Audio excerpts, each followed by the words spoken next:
চতুর্থ শ্রেণীর বাংলাদেশ ও বিশ্ব পরিচয় বই নিয়ে আমি তোমাদের সাথে ধারাবাহিকভাবে আলোচনা করছিলাম। তার ধারাবাহিকতা এখন তোমাদের সাথে চতুর্থ অধ্যায়ের অনুশীলন নিয়ে তোমাদের সাথে আলোচনা করব। চলো ধারাবাহিকভাবে আমরা দেখি।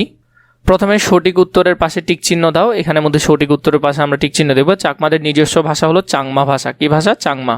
অন্তিম ও তার বন্ধুরা পানি বর্ষণ করে উৎসবে মেতে উঠেছে। এতে কোন উৎসবের বৈশিষ্ট্য? এটা কোন উৎসবের বৈশিষ্ট্য? এটা হলো সাংরাই উৎসবের বৈশিষ্ট্য। এটা কি উৎসবের? সাংরাই উৎসবের বৈশিষ্ট্য। এরপর খতে দিয়েছে ত্রিপুরা জনগোষ্ঠীর সমাজে ঢ্যাঁস বসবাস করে। ত্রিপুরা জনগোষ্ঠীর সমাজে মিলেমিশে বসবাস করে। আমরা চাইলে এখানে পার্বত্য চট্টগ্রামে, ত্রিপুরা জনগোষ্ঠী সাধারণত পার্বত্য চট্টগ্রামে বসবাস করে। এরপরে যেটা আছে, মারমা রান্না ও ভর্তা তৈরিতে নাপ্পি ব্যবহার করে। কি ব্যবহার করে? নাপ্পি। দৈন্যান নাকান্না পয় পর শিকার পি, নাপ্পি ব্যবহার করে। এটা একটু মনে রাখবে, নাপ্পি ব্যবহার করে। এরপর আছে ক্ষুদ্রনী গোষ্ঠীদের সাথে ঢ্যাঁস বজায় রেখে বসবাস করব। আমরা তাদের সাথে মিলেমিশে বসবাস করব। ত্রিপুরাদের নববর্ষ উৎসবের নাম হলো বৈশু। ত্রিপুরাদের নববর্ষ উৎসবের নাম কি হবে? বৈশু হবে। কি হবে? বৈশু। এরপরে এখানে আছে সত্য হলে তার পাশে দন্ত্যিস এবং মিথ্যা হলে তার পাশে মি লিখি। চাকমা পরিবার পিতৃতান্ত্রিক। এটা সত্য। আমরা দেখেছি চাকমা পরিবার ছিল পিতৃতান্ত্রিক। পাঙ্গাল মণিপুরীরা ইসলামী ধর্মের অনুসারী। এটাও সত্য। আমরা দেখেছি তারা ইসলামী ধর্মের অনুসারী। বিজু মারমাদের প্রধান সামাজিক উৎসব। এটা না, বিজু মারমাদের উৎসব না, মারমাদের প্রধান উৎসব হলো সাংরাই। তাহলে এটা মিথ্যা। ত্রিপুরাদের ভাষার নাম হলো চাংমা। ত্রিপুরাদের ভাষার নাম কি? না, চাংমা না। তাহলে চাংমা হলো যে চাকমাদের ভাষা, এটাও মিথ্যা। এরপরে বলেছে বাম পাশের শব্দগুচ্ছের সাথে ডান পাশের শব্দগুচ্ছ মিল করি। এরপর হলো ত্রিপুরাদের উৎসব হলো বৈশু উৎসব। ত্রিপুরাদের উৎসব কি? বৈশু। মণিপুরীদের প্রধান উৎসব হলো কি? দোলযাত্রা। দোলযাত্রা, রথযাত্রা, এগুলো হলো মণিপুরীদের উৎসব। নাম্বার এখানে বলেছে আমাদেরকে। তো এই যে এই চারটার উত্তর আমরা এখান থেকে দেখলাম। এরপর আছে সংক্ষিপ্ত প্রশ্ন। চাকমা জনগোষ্ঠী বাংলাদেশের কোন অঞ্চলে বাস করে? আমরা জানি চাকমা জনগোষ্ঠী বাংলাদেশের পার্বত্য চট্টগ্রাম অঞ্চলে বাস করে। কোথায় বাস করে? পার্বত্য চট্টগ্রাম অঞ্চলে। এরপরে আছে 2 নম্বরে মণিপুরীদের 3টি উৎসবের নাম লেখো। মণিপুরীদের 3টা উৎসবের নাম, রথযাত্রা, দোলযাত্রা, রাস, হোলি উৎসব, এগুলো হলো যে তাদের মণিপুরীদের উৎসব। এছাড়া বইয়ের মধ্যেও আছে, তোমরা চাইলে এখান থেকেও 3টা লিখতে পারো। রথযাত্রা, দোলযাত্রা, চৈত্র সংক্রান্তি, এরপর হলো যে রাস পূর্ণিমা। এখান থেকেও 3টার নাম লিখে দিতে পারো। এটা হলো মণিপুরীদের। এরপরে 3 নম্বর হলো ত্রিপুরা মেয়েরা রিনাই ও রিসা পোশাক পরিধান করে। রিনাই ও রিসা। তো এখান থেকে তোমরা এই প্রশ্নগুলোর উত্তর সুন্দর করে লিখে ফেলতে পারবে। তোমাদেরকে এই বর্ণনামূলক প্রশ্নগুলোর উত্তর আমি দিব। প্রথমে তোমাদেরকে ছোট করে ধারণা দিব, এরপরে যাতে পরীক্ষায় লিখতে পারো ওইরকম করে বড় আকারে দিব।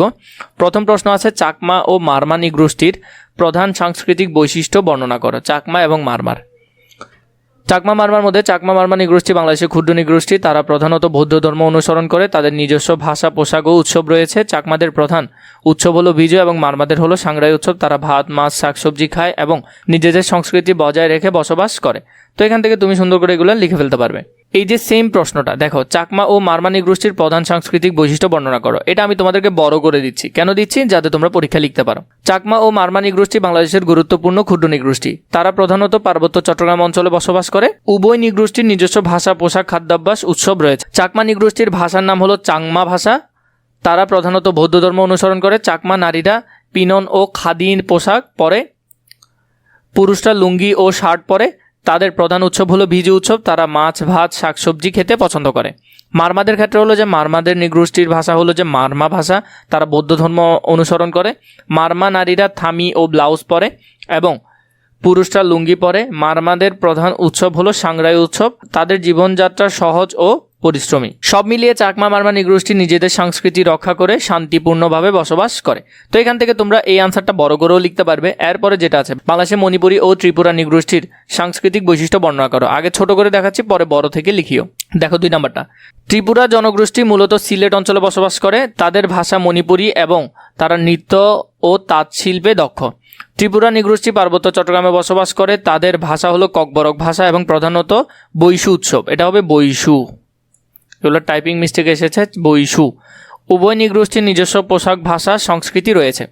এটা হলো তোমাদের জাস্ট ধারণার জন্য যে বিষয়টা কি বলেছে সেটা। আর বড় করে লিখতে হলে প্রশ্নটা সেম, আমরা জাস্ট এটা বড় করে আনসারটা দেখব।